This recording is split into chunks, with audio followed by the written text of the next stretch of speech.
I am Miles Piper with Lee County Department of Community Development. I am a plan reviewer and also an inspector for the county.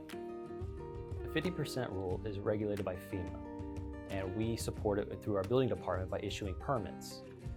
50% is if you are non-compliant in a flood zone and you had some type of damage or you want to make a repair or an addition to your home.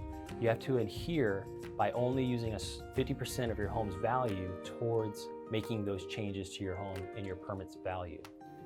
The reason you want to find your flood zone to know if you're compliant or not. If you're non-compliant, then you have to adhere to the 50% rule. If you're 1 foot above the flood zone, then the 50% rule would not apply at all.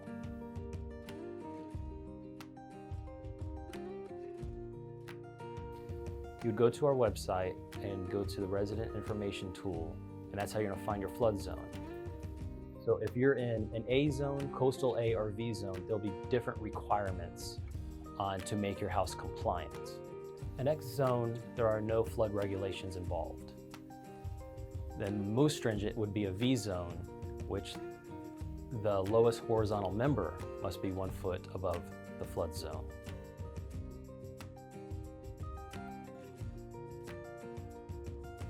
You would know if you're compliant or not in a flood zone usually by an elevation certificate. Elevation certificate is issued usually at time of construction, or if you don't have one, you can always get a private surveyor to go out and do a survey for you to tell your proper elevations. Once we know your elevation from elevation certificate, we can see if you're going to be compliant or not. Another resource for an elevation certificate would be our website. If it's available, we would have it posted on there for you at your convenience.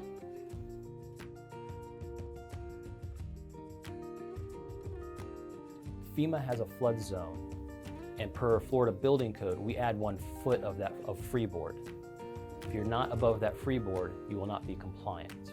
The reason we have freeboard is actually for our CRS points, our community rating system that we use as the county. We actually have a rating that we are given by FEMA, and that's a percentage of our flood insurance. So the better our rating system, the better our insurance rates are going to be.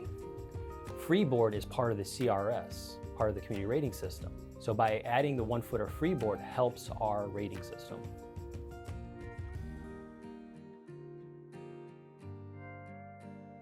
If you exceed the 50% rule, you have to make it compliant. And that's usually by means of elevating it. You have to elevate it above flood plus 1 foot of freeboard.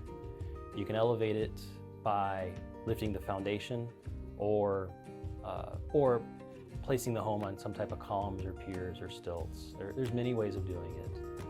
It would be a design professional involved. That's for residential properties. For commercial property, you can dry or wet floodproof it if you get it designed by a design professional.